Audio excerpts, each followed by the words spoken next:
La prochaine personne que j'ai hâte de vous présenter, qui va venir nous parler, a été le lauréat 2024 du prix Masculinité positive, offert par l'organisme des Hommes qui changent. Il va venir nous parler un petit peu, même nous faire un extrait de son livre « Fais le mal, mais fais le bien ». Un homme multidisciplinaire, de poésie, de jeu, de lumière, exactement ce dont on parle ce soir, le meilleur de soi. Je vous présente Éric Trudel.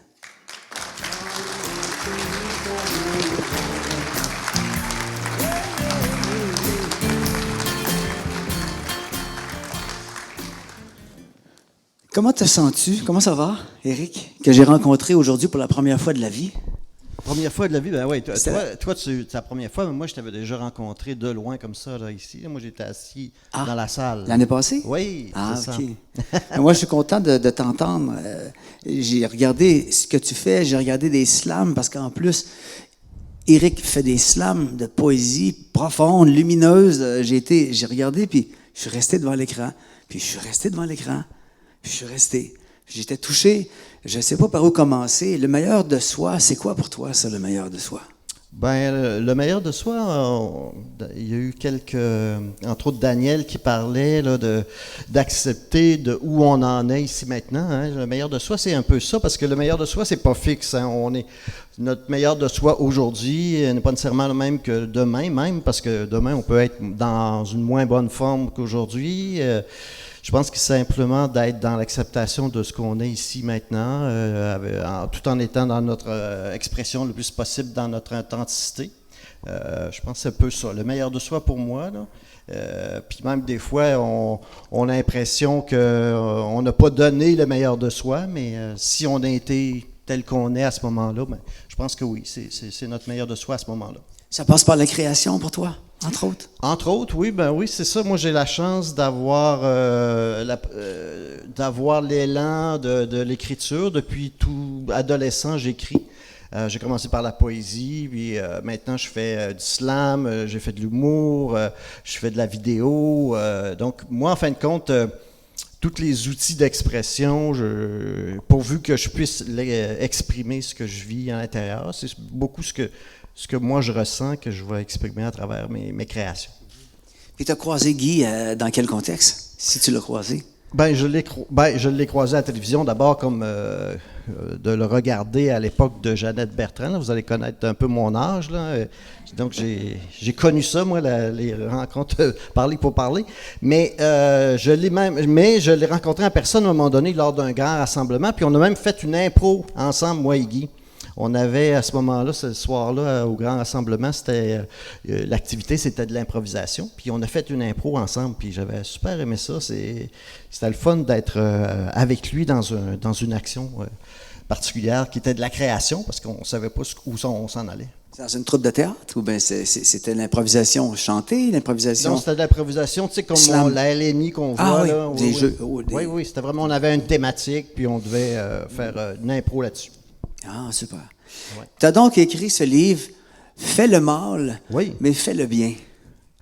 Oui, ben. C'est quoi l'impulsion de départ pour l'écriture de ce livre-là? Ben, en fait, c'est un peu aussi en même temps ce qui m'a amené vers Homme Québec. C'est que quand moi j'étais plus jeune, j'avais difficulté à m'identifier au modèle masculin qu'on mettait en avant à cette époque-là. On parle de là, 30 ans. Là. Il y avait surtout un ou deux modèles d'hommes à cette époque-là, puis moi je me reconnaissais pas là-dedans. Fait que c'est un peu ça qui m'a amené à faire partie des groupes d'Hommes Québec. Je voulais un peu voir un peu d'autres modèles d'hommes. Puis c'est ça qui m'a permis, dans les groupes d'Hommes Québec, de rencontrer d'autres types de gars. Comment d'autres hommes expriment leur quotidien, expriment ce qu'ils sont. Fait que d'être à l'écoute de ces gars-là, puis de pouvoir m'exprimer, ça m'a aidé beaucoup. Parce que tu es bénévole pour Homme Québec depuis 15 ans. Tu as fait partie d'un même groupe chez Homme Québec pendant 9 ans, la même. Oui. L'homme que tu étais avant, l'homme que tu étais après, qu'est-ce que tu observes? J'ai beaucoup évolué. Effectivement, comme je disais tantôt, j'étais probablement le meilleur de moi avant le Homme Québec à cette époque-là, avec les connaissances puis avec l'état dans lequel j'étais, mais je suis beaucoup plus meilleur.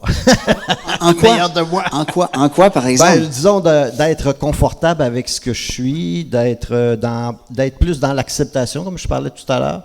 Parce qu'avant, j'étais beaucoup dans le refus, de ma forme d'expression de masculinité, parce que je la trouvais très différente de la majorité. Je me dis, est-ce que je suis vraiment un homme si je m'exprime pas comme un homme, ou j'étais un hypersensible? C'était pas on mettait pas ça en avant à l'époque, il y a 30 ans, hein, l'hypersensibilité, puis tu sais, la création, c'est ça que ça m'a permis, là, de créer, d'écrire, ça me permettait d'exprimer mon hypersensibilité. Y a-tu des fois dans ta vie d'homme où, comme moi, tu as été amené à ne pas être complètement vrai juste pour être accepté par une communauté, un groupe? Oh oui, c'est sûr. Bien oui, à plusieurs reprises, surtout quand on est enfant. Hein. Moi, à l'école, j'ai tenté d'être comme tout le monde, mais le petit gars différent, hypersensible, reprenait sa place souvent. Puis bon, j'ai été un petit peu à l'époque, on parlait pas de ça, de l'intimidation, mais j'étais un petit peu là, un des enfants intimidés quand on parle du primaire, là, de là, 35 ans. Là. Ouais. Est-ce que tu aimerais nous faire une lecture d'un passage, un slam, une danse, une chanson? Non, une danse ou une chanson, je ne suis pas sûr que c'est une bonne idée, là, mais je vais vous lire un texte, un extrait d'ailleurs de mon recueil, dont un, ça s'appelle le message d'un père à son fils, puis l'autre, je vais vous faire un slam ensuite. Est-ce que tu es père? Non, mais c'est ça qui est quand même bizarre, là. J'ai écrit un texte là-dessus, mais je ne suis pas père. Mais c'est ça l'avantage d'être sensible, c'est d'être capable de ressentir les choses, même si on n'a pas toujours vécu. Tu sais, si on est capable d'être dans l'observation, d'être sensible aux autres, on est capable de créer des choses qu'on n'a pas nécessairement vécues. Tu as tout ton temps, prends ton temps. Merci, Eric.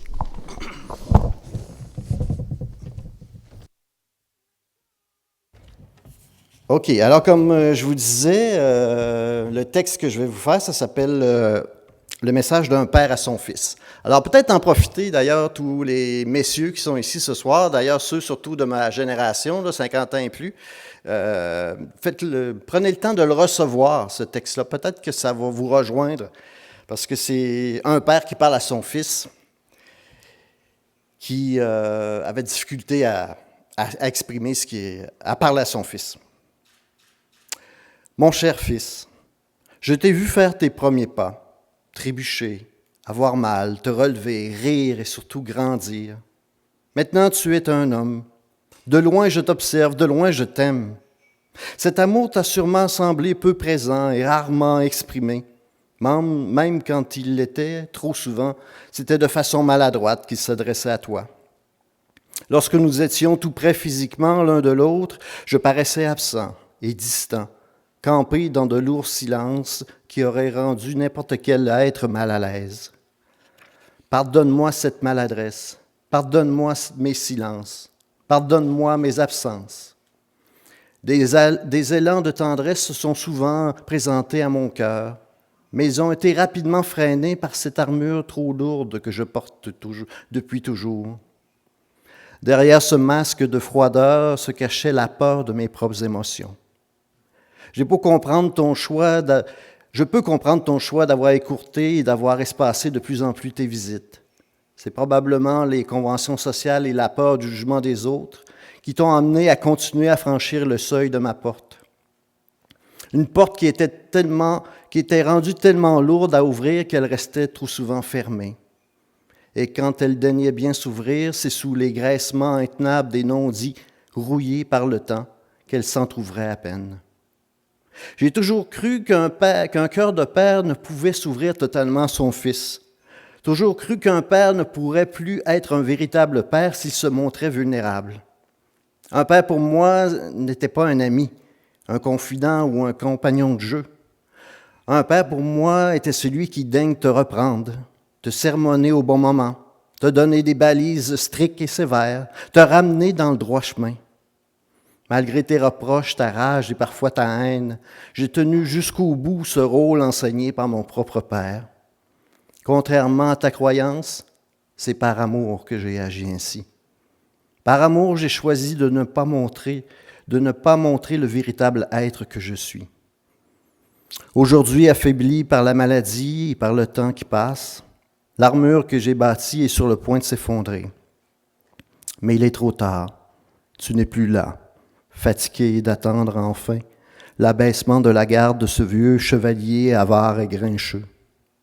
Avant de partir sur mon cheval blanc pour ma dernière croisade, je voulais te transmettre ce dernier message. Malgré l'apparente dureté de mon cœur, tu as toujours eu une place importante en ce lieu. Je suis fier de toi, fier du chemin que tu as jusque-là accompli, fier de l'être merveilleux que tu es devenu. Tu as su trouver ton propre chemin.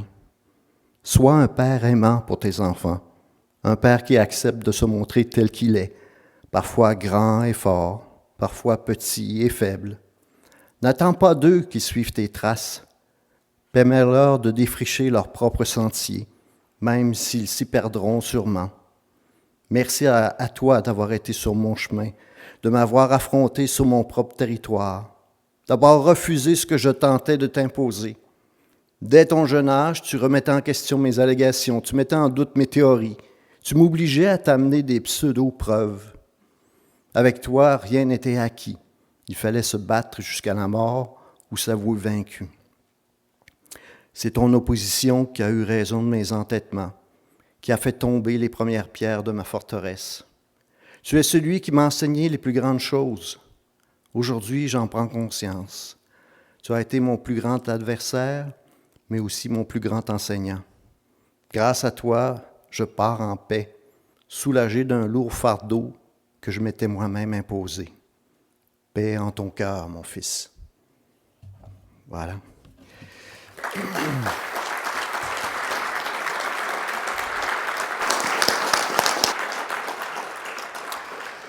Comme deuxième texte, je vous partage un psaume que j'ai écrit récemment, peut-être là un mois environ, ou deux, qui s'appelle « Les mal entendus ». Beaucoup de mots susurrent à l'oreille des mal entendus. Malheureusement, ce sont surtout des mâles Alpha, Roméo, Gino et tous les autres. Ceux qui caressent les mots sans leur permission. Des pervers rouges ou bien pleins de bleus. Des bleus qui font mal et surtout qui font dur. Osons les mots qui riment avec crime. Osons les mots qui riment avec victime. Surtout quand les noms n'ont pas été entendus. Est-ce à cause des malentendus ou du désir de faire du mal à quelqu'un? Être mal intentionné devrait faire rougir de honte. N'arrête pas les mots celui ou celle qui veut. Les mots s'incrustent sans qu'on les invite au bal des mal-aimés. Aimez-vous les uns les autres, comme disait celui qui n'avait que de bons mots pour tout un chacun, qu'il soit aveugle, handicapé ou lépreux, comme lépreux chevaliers de l'époque médiévale. Malheureusement, les lépreux chevaliers ont presque tous disparu, alors que les lépreux semblent de retour.